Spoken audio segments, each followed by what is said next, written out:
兄弟都是流落在外的真少爷，被找回后，我们一直互通消息。我说自己是全家团主，爸同妈爱见您，兄弟说他大放异彩，父母引以为傲。3年后重逢，我因胃癌厌食瘦如竹竿，家人却怀疑我的确诊书作假。他因抑郁暴食，体重激增，天天被家里人骂肥猪。沉默许久，我俩同时开口：要不不装了，咱跑吧。好，卫东毫不犹豫的决定，然后接到了一个电话，对面传来妇女的怒骂声：卫东，你跑哪儿去了？今天是你弟弟的成人礼，你还不赶紧回来？卫东刚才的霸气熄火，我再跑步减肥，一会儿就回去。你也知道要减肥了，一头肥猪，一看到你就想吐，赶紧滚回来！你今晚要是不回来，以后都不用回来了。卫东的眼眶瞬间充血。3年了，你一次又一次用不准我回家威胁我。好，从今往后我不回去了。你说什么？好好好，给我滚，滚得越远越好。魏妈愤怒地挂断了电话。卫东擦了擦眼角，发现没有流泪，不由潇洒一笑，哈哈，都不会哭了，太好了。是啊，太好了，我们都不会哭了，可以安心跑路了。我们的逃跑计划很简单，去首都。首都离这里远，有广阔的发展前景，主要是卫东的发展前景，他想当歌手。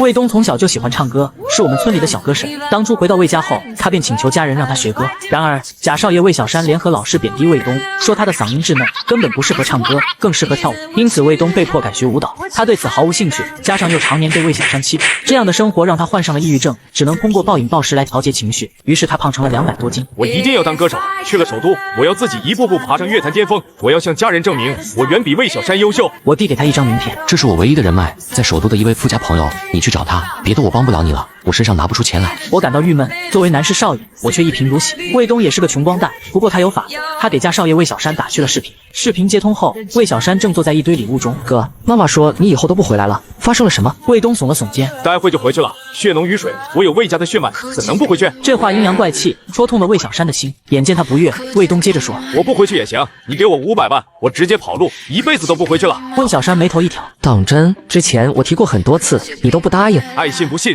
不信我立刻回家。卫东直接挂断视频。很快魏小山发来信息：我给你转500万，你最好永远别回来了，否则我有100种方法让你后悔。卫东得到了钱，毫不犹豫地拉着我直奔机场。我一再叮嘱你去了首都要注意安全，别被人骗了，钱也要省着点花，加油。卫东转头看向我：你不跟我一起逃吗？我当然要逃，但我逃不了那么远。我一个胃癌晚期的人，没多少时日活了，我不能拖累卫东。好啊，不过我也要搞点钱嘛。你先去首都等我，别让你爸妈追上来。卫东一听也怂了，不再犹豫。见他身影消失，我找个椅子坐下，再也强撑不下去了。真可惜不能陪卫东一起跑路，幸好他已经解脱了。就在这时，手机响起，接听后便听见爸爸低沉而威严的声音：南姨，你刘家的信是什么意思？你要跟我们断绝关系？其实在来找卫东之前，我已经决定要逃跑，所以留下了书信，跟父母姐姐断绝关系。往后我过我的，他们过他们的，互不干涉。我是人，你们不是，自然要断绝关系。南姨，你疯了吗？我看你才不是人，冷血动物。我们一家人供你吃穿，满足你的一切需求，你不但不感恩，反而还污蔑我们。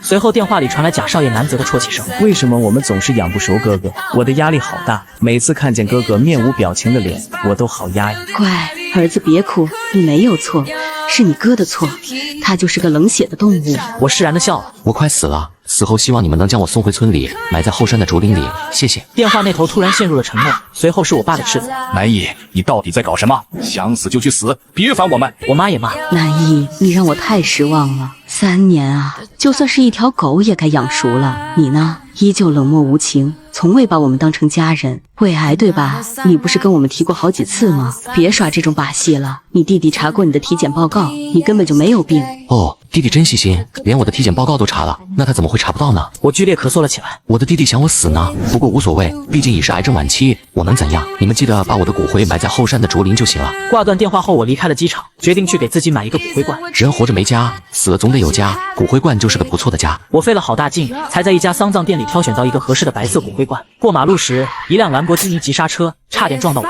车门打开，一个女人走下来，脸色阴沉。南毅，你这是在干什么？找人碰瓷吗？是我亲姐南如烟，她是我最怕的人，因为她太凶了。回家的第一天，她就告诫父母不要因为我回来就忽视了南泽。阿泽心思敏感，受不得委屈。为了让南泽安心，她特意给我脸色看。从那之后，我就开始怕他了。不过现在我快死了，什么都不怕了。你眼瞎？会不会开车？南如烟愣住，你说什么？我说你眼瞎，会不会开车？他见到我手中的骨灰罐，嘲讽道：“抱着骨灰罐做什么？准备给自己备好棺材？”对，这就是我的棺材。南如烟笑容更加嘲讽。南艺啊南艺，你还在演戏？之前非说自己得癌症了，我们不信，你还上瘾了。我累得不想说话，只是无力的坐下。南如烟继续斥责：“南艺，我忍耐是有限度的，3年了，我已经没有耐心照顾你的情绪。”他一把夺过我的骨灰罐，高高举起，我连忙起身去躲。还给我！他嘲讽地说：“怎么不是哑巴了？你到底想怎样？我快死了，还给我吧！”你真是撒谎不眨眼。阿泽查过你的体检报告，你根本没得癌症，你以为我们是傻子吗？话落，他猛地将骨灰罐朝着地上一砸，砰的一声，骨灰罐4分5裂。我全身一软，瘫坐在地，泪水长流。南如烟走了，连看都没看我一眼，我就地躺下，干脆在这里等死算了。但太阳太热，地面太烫，我摇摇晃晃地走向天桥底下，结果走2步头一重，晕倒在地。醒来时，我躺在医院的病床上，医生告诉我，有一位环卫工人将你送来，还给你交了住院费，然后就离开了。人生真是奇妙，一个陌生人能无偿帮助我，而我的亲人却希望我死。你可能活不了多久了，我还能活多久？运气好能活2个月，不然可能就这几天了。医生语气迟疑，似乎在担心我的情绪。等等，好像是运气好要等2个月。我的脑子有点浑浊了，分不清了。看看手机，卫东给我发了很多消息。南艺，首都太爽了，一个人自由自在，再也不用担惊受怕了。我找到一位业内出名的老师，他说我的嗓音很好，天赋很高。我开始减肥了，只要不抑郁，减肥轻轻松松。我一边看一边笑，真好啊，我的伙计。此后的日子，我一边在医院等死，一边鼓励卫东加油努力。半个月后，妈妈突然联系我。你气消了吗？到底什么时候才回家？我有些迷糊。我生什么气？你姐说她把你的骨灰罐砸了，你不就是故意买回来惹我们生气的？砸了是对的，你气什么？半个月都不回家。我恍然大悟，原来是骨灰罐的事啊！我平静的解释，我是真的快死了，提前帮自己准备好。闭嘴！电话那头突然传来姐姐南如烟的怒吼：“你到底什么毛病？本来我今天打算听阿泽的话，好好劝你回来，你又嚷嚷自己要死了，神经病！”姐，别骂哥哥了，我来说吧。南泽赶忙拿过手机：“哥，你回家吧，其实我们都很想你的。”我直截了当的拒绝。南泽一噎，当即可怜兮兮：“哥，你是生我的气吗？对不起，这些年是我做的不够好，我知道自己是个外人。既然知道，还不快滚出我家！”我讥笑出声。南泽僵了一下，然后哽咽道：“好吧，我走就是了。”好去死！我可以帮你也买一个骨灰罐，到付。南艺，爸妈也忍不住了，直接挂断了电话。我继续煎熬着，在此期间，我给卫东留下了一封信，请求他帮我购买一个骨灰罐，并将我的骨灰安置在后山的竹林中。我托付医生保管这封信，待我去世后交给卫东。医生很慎重地收好了。时间飞逝，眨眼2个月将近，我的生命已所剩无几，身体日益虚弱，偏偏有人不让我休息。父母来的时候，我正蜷缩在被窝里痛苦地咳嗽。南艺，给我出来！我爸怒吼一声，一脚踹在床脚上，我被震得激烈咳嗽。我妈冷哼：“别装了，我实在受不了了。既然3年都无法感化你，你今天就滚回村里去得了。”他走过来，狠狠地扯开被子：“起来，待会儿你姐来赔你的骨灰。”他的话戛然而止，因为看见我了。而我受到气流波动，爆发了前所未有的猛烈咳嗽，一大口血喷到了墙壁上。我妈骇然失色，惊得一屁股坐倒在地，满脸震怒的爸爸也瞳孔地震，难以置信地盯着干瘪的我。我强忍痛苦，伸手去拉被子，想盖住自己。南艺，我妈声音颤抖，脸色惨白地抓住我的手，我想甩开她的手，但实在没力气了。南艺，你怎么？我是妈妈。我妈全身都在发抖，失魂落魄地扭头大喊：“医生，医生！”还未等医生到来，姐姐南如烟和弟弟南泽结伴而来，他们竟然真的带来了骨灰罐，一人提着一大袋，满满当当。爸妈，南艺呢？我来给他道歉。南如烟进门就嚷嚷，声音恨到了极致，然后看到蜷缩的我，他愣住，骨灰罐从手中滑落。爸妈，他是哥哥。南泽小心翼翼地开口，满脸惶恐，但眼角都是快意。南艺，不可能，你在骗我们。南如烟喉咙仿佛灌了铅，一字一句沉重如山。我无法回答，只能笑我自己，连临死的模样都要被人看光。南艺，你回答我，你是骗人的。南如烟见我不答，忽地失控般扑上前，将我揽入怀中。喂，说话啊，南艺，我没想到你真的得癌症了，你早说啊。早说，查出的那天我就说了，无人相信我。南泽甚至亲自查证后还诬我撒谎，人人都信他。我恳求给点钱，我自己去治，依旧无人理会我。我不想牵着妈妈的手，也不想躺在姐姐的怀里，我想一个人死去。可惜他们好烦，一直拉着我抱着我说个不停。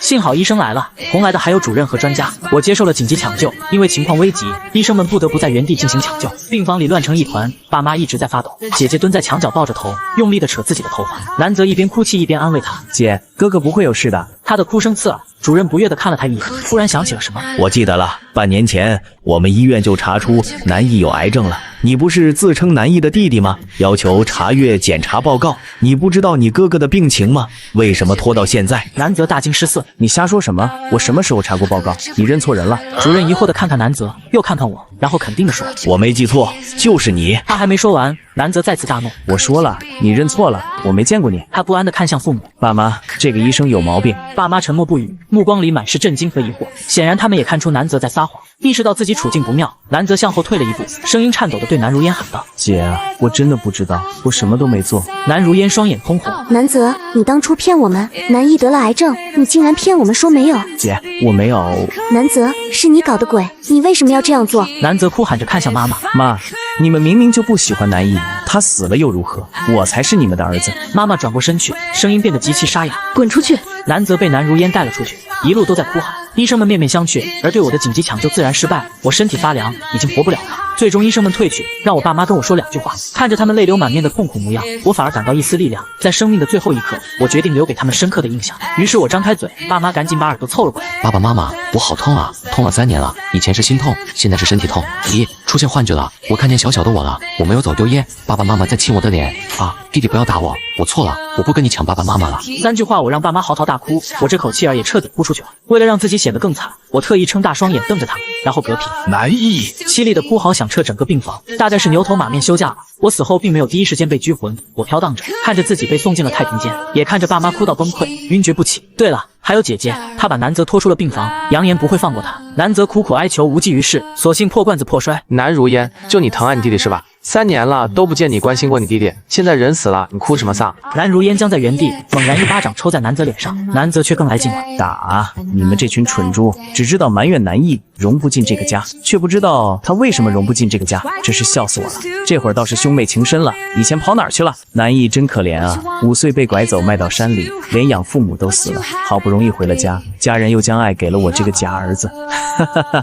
闭嘴！南如烟被彻底激怒，猛地揪起南泽朝着窗户边冲去。南泽大惊失色，终于不敢嘲讽了，连连求饶。可南如烟已经失去了理智，最后一推径直将南泽推出了窗外。我啧啧摇头，什么超雄一家人啊，太可怕了！幸好我吉定先死了。南如烟被警察带走了，爸妈丢了魂一样，浑浑噩噩的病倒了。我在医院徘徊，终于等来了卫东，他冲进太平间，哭得撕心裂肺。南艺啊，你骗我，你个混蛋骗我！就骗你，西西。卫东哭够了，医生把我的信交给了他。数日后，我火化了。卫东凭着那封信，从我爸妈手中夺走了我的骨灰罐。爸妈哀求他留下我的骨灰，卫东冷冷一笑：活着不爱，死了爱什么？哭给鬼看！爸妈无地自容，相互搀扶着看卫东带走了我的骨灰。我终于如愿被安葬在了村子后山的竹林里。卫东站在林子里给我唱了一下午的歌，唱到天黑。卫东吸吸鼻子起身：南艺，我要走了，我怕鬼。我笑着点头：好，你走吧。卫东走了，片刻后又跑回来，朝着竹林大喊：鬼也行啊，让我见见你吧。傻子，见不到的。半年后我还在挑，这样也好，我能亲眼看看家人的下场。南如烟因为推南泽下楼，致使他残疾，最终被判故意伤害罪，关进了监狱。我爸妈一夜白头，又被竞争对手逮住机会往死里整。庞大的商业帝国短短半年就倒下，他们彻底失去了精气神，每日间浑浑噩噩。就在这时，南泽坐着轮椅回来了，他满脸泪水，面黄肌瘦，不知道吃了多少苦。这半年里，他被爸妈完全抛弃了，自己又失去了双腿，只能靠曾经存的零花钱过活。而今零花钱大概是花完了，又回来。可惜没等他装可怜，我爸发疯般冲进厨房，举起了菜刀。我砍死你个畜生！一声爆吼，吓得南泽掉头就跑，轮椅转得飞快，火星子都抡出来了。又过了半年，卫东凭借一首歌一夜爆红，我在公园的电子屏上看到了他的广告，真好啊，他成名了。我的灵魂开始淡化。我知道我为什么没有投胎了，是因为我还放不下卫东。我的人生结束了，但卫东的人生才刚刚开始，我要看着他光彩夺目，万众仰望。机会很快就来了，省商会的晚宴在本市举行，卫东作为特邀嘉宾将为晚宴献唱。我早早就溜进了晚宴，见到了许多身价千亿的大人物，也见到了许多有头有脸的公子小姐，但我不感兴趣，我只关注舞台。终于，卫东作为压轴登场，他举手投足间尽显优雅与帅气，骨子里的自信宛如一层光环般环绕着他。在场许多贵夫人和少爷小姐都被卫东吸引，窃窃私语。我目光一扫，意外地看见了熟面孔，魏爸、魏妈，还有魏小山，他们坐在前排，也在欣赏卫东的歌曲，只是表情有些奇怪，似震惊又似疑惑。我飘过去，听见魏妈惊疑道：“他真是我们的儿子卫东吗？我以为是同名同姓的，怎么越看越像？应该就是他，真不愧是我儿子。爸，我也是明星歌手，我有很多粉丝了。你那都是水军，爸给你买的。卫东才是一夜爆红的真明星，我的儿子就是出色。”魏小山脸色一片灰败。很快现场结束，不少人主动上前跟卫东交谈，魏小山一家也上前，魏妈异常激动：“卫东，我的天啊！你真厉害！刚开始我还不敢相信是你呢。魏爸也开口，乖儿子，爸刚查了一下，你被誉为华语乐坛最值得期待的新星，真棒，不愧是我魏家的儿子。四周不少人在围观，得知魏东是魏家的儿子，更加轰动了。魏东自始至终都很冷淡。你们是我粉丝吗？需要签名吗？魏爸魏妈的笑容僵住了，表情变得十分难看。四周众人也立刻安静了下来，纷纷不解地望向他们。魏小山见状呵斥魏东：“魏东，你什么意思？出名了就不认爸妈了？你尾巴翘上天了？”魏东没忍住嗤笑出声：“你笑什么？没什么，我不擅长说话，怕说错了话惹你们不高兴。”魏小山一把抓住他的手：“你装腔作势什么？爸妈就在面前，你不打算认？”魏东甩开了魏小山的手，他扫视魏爸魏妈，再无当初的畏惧，有的只是不屑一顾。又打算上演一场认亲戏码吗？当年你们找我回家，任由杨子欺辱我，他不准我唱歌，逼我喝辣油，想毁掉我嗓子，这些我都跟你们说过吧？你们是听不懂人话，还是耳聋了呢？全场哗然，每个人都震惊地盯着魏爸魏妈。魏爸魏妈脸色大变，一阵青一阵白。你们听得懂，也没有耳聋，你们只是更喜欢优秀的儿子，仅此而已。魏东说罢转身离去。不好意思了，今天不签名。魏爸魏妈丢尽了脸，而且此事还被媒体曝光了。魏氏集团一夜之间被推上了风口浪尖，面临着巨大的舆论压力。魏小山对此毫不在意，他只担心魏东会回归魏家。魏东霸气的离去反而更合他的心意。他安慰魏爸魏妈：“爸妈，你们还有我，那个白眼狼不要也罢。”憔悴的魏爸当场给了他一巴掌。闭嘴！你算什么东西？当初我真是瞎了眼，自己的亲儿子不爱，竟然爱你这个废物！魏妈也没有好脸色。如今全网都知道这些事了，你不能留在魏家了，自己滚回福利院去吧。什么？魏小山脸色惨白。不要啊！爸爸妈妈，我会更加努力的，我一定会成功的。他话没说完就被人丢了出去，而魏爸魏妈通过各种渠道联系魏东，一再告诉魏东他们错了，他们把魏小山赶走了，欢迎魏东随时回家。可魏东又怎么会回家呢？赶在灵魂彻底淡化之前，我找到了魏东，他回到了村里的竹林，正站在我的坟墓前给我摆水果和鲜花，一边摆一边自夸：“南一，我可厉害了！我当着所有人的面狠狠地羞辱了那一家畜生，哈哈，爽死我了！我战胜了自己的懦弱和恐惧，我彻彻底底走出了那个家。”我飘在一旁鼓掌：“厉害了，我的哥！”不知道是不是感知到了我的存在，魏东忽地四处张望，接着又自嘲：“都这么久了，你也该投胎了。”他给我倒了一杯牛奶：“这是你小时候最爱喝的饮料，喝了这口奶投个好人家，下一世别遇到那种傻父母了。”我飘过去轻抿两口，虽然喝不着，但感觉很香，香得我想睡觉，于是我闭上了眼，沉沉睡去。